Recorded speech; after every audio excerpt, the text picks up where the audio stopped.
Joe Finland, NYG Hoops Report. Check it in, talk to you a little about New York City and state playoffs. Last night I happened to be up in Albany. Got to catch 5 games. Today's the city playoffs. In the public school yesterday, also in Westchester, today's the playoffs. Yesterday, the Catholic school, the New York City Catholic school wrapped up. St. Francis Prep played Xaverian. St. Francis Prep is our current New York City champion. They'll face up in the coming days against St. Mary's, who's the Long Island Catholic school champion. So we'll kick it off. We'll talk about the 1 versus 8 seed game. That's at 1 o'clock today. South Shore versus Francis Lewis. Francis Lewis has a freshman that's pretty good, but she's not going to be enough. Francis Lewis coach does a good job, but I don't see him unseating, I think, the 5 or 6 time champion in South Shore. South Shore will win that game. I don't think it'll be by 30 because NY usually plays the whole team, which is smart. That way, when he needs kids down in key situations, they're always ready.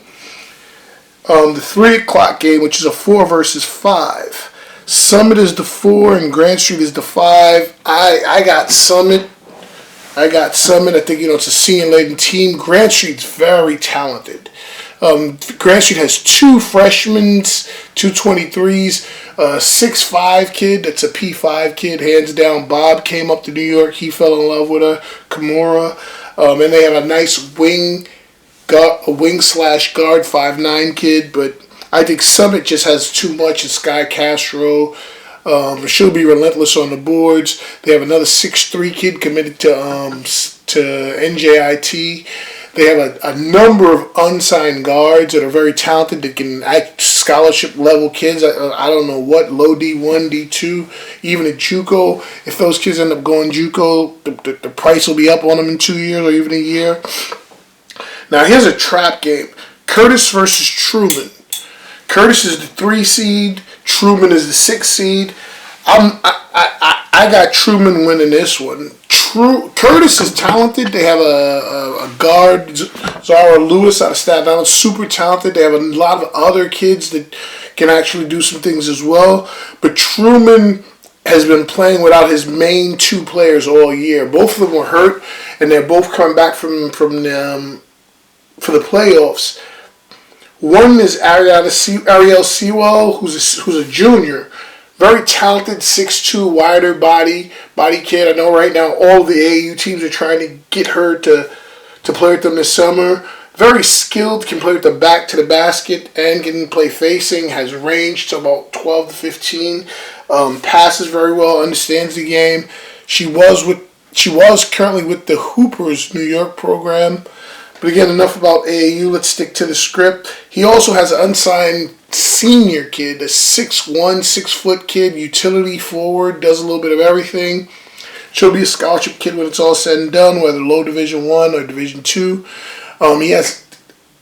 Bert has another set of kids that are about 6'3" to play from a little bit. I think what's lacking here is guard play. But still in all, I think Bert's a good coach. I think he'll win that game over Curtis. Now, here's another game, a 7 versus a 2. Wagner versus Midwood. Mike Moore's a very good coach at Midwood, but I don't see Mike getting Wagner. Wagner's one of those sneaky teams that have a really good freshman guard, Nicole Milius. She's had a breakout year. They have another guard up. I actually worked with her dad. He was a football coach, very good. Chanel Smith's her name. Athletic little guard. She's going to play with IXL. Quick, gets to the hole, drives and kick. Her and Millius play really well together. And there's another unsigned senior kid, like a 5'11" kid. Can play facing the rim. She mostly plays with her back to the basket, but right around the rim.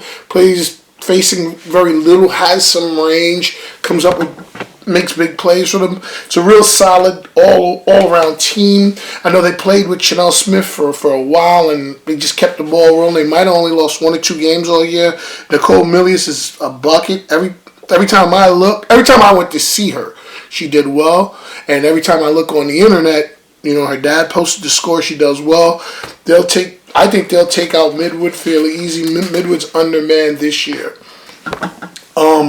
Also, we have the Westchester Section 1 playoffs today. This evening in Section 1 action, we have Ursuline taking on Our Lady of Lourdes in Double A.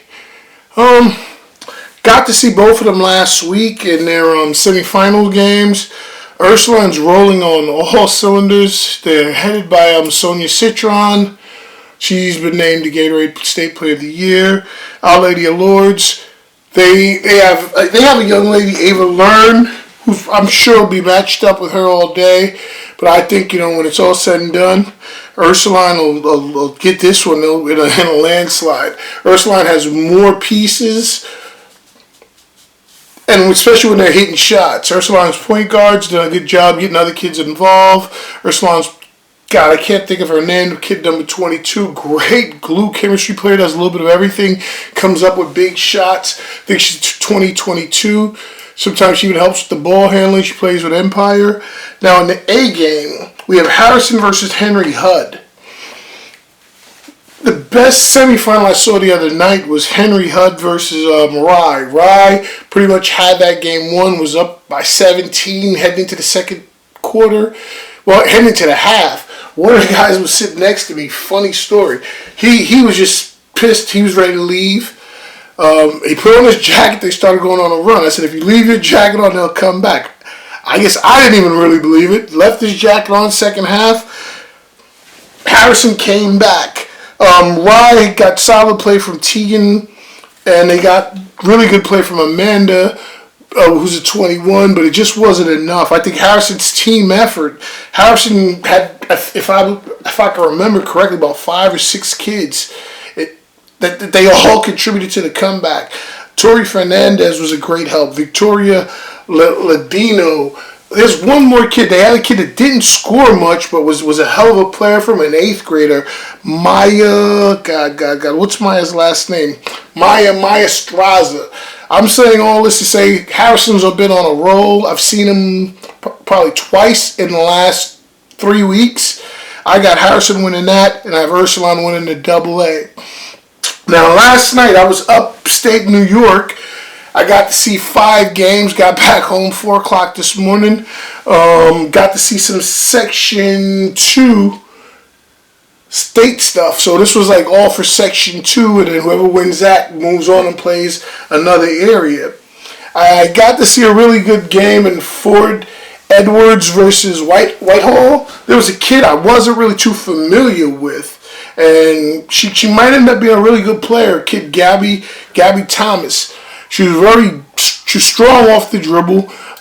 She finished, I think, with about, I think if I remember correctly, she finished with about 15 to 20 points. She helped them win it going away. She's a kid that you should be looking out for this summer. I'm not sure who she's going to play AAU with. In the C game was definitely the best game of the day to me. I guess I knew the Cambridge kids coming in, the Sophie Phillips and Lily.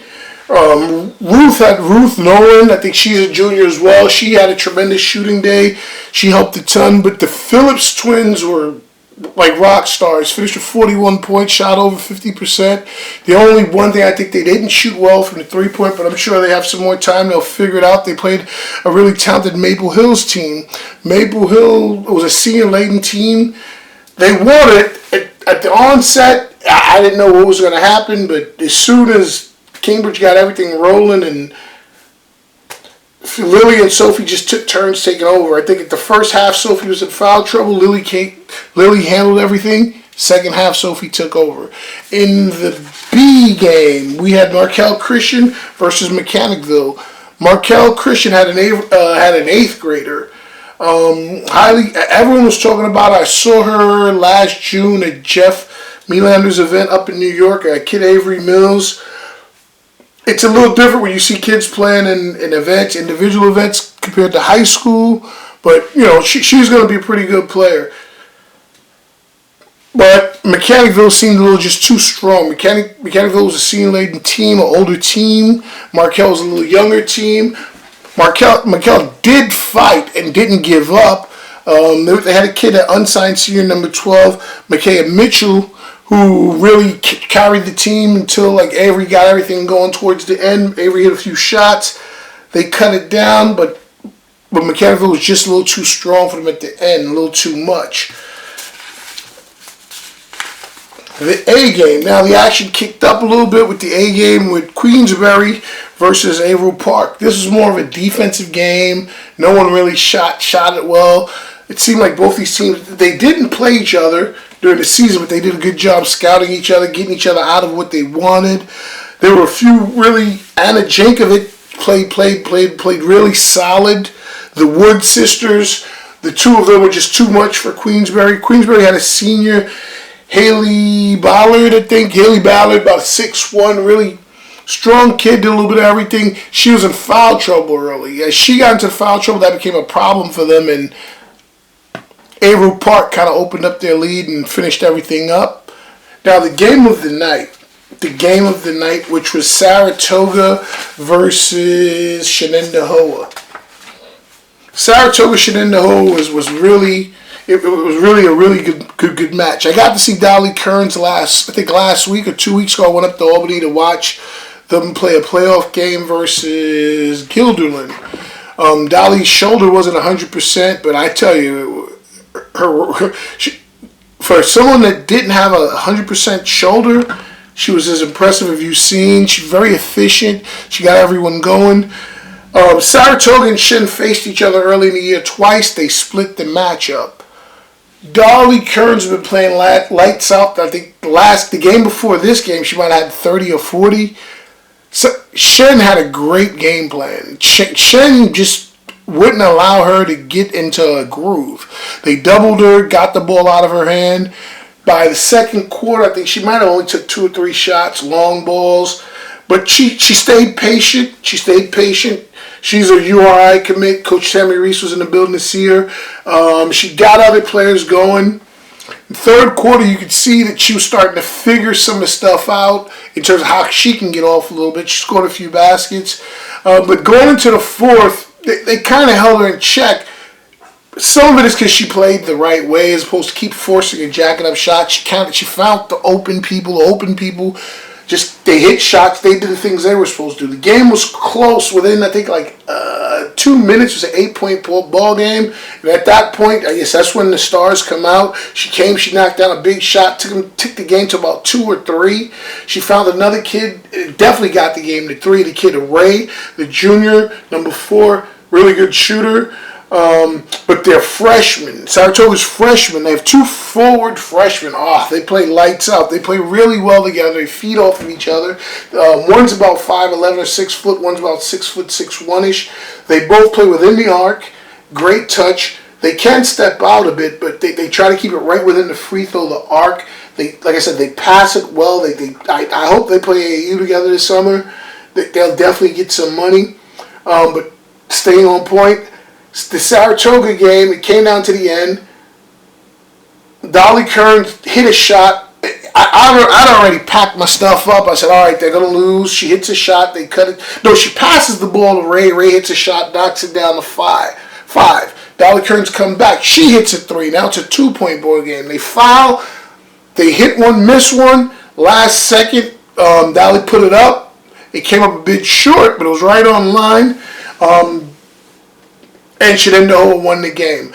But I know we should be talking some about the Shen players. Shen, I would say that the Herder sisters, they just took turns playing off of each other as well, just like the kids from Cambridge. Both those kids play for the City Rocks. The Cambridge kids play for New York Havoc. Shen started the game right off the gate. The game plan was a great game plan.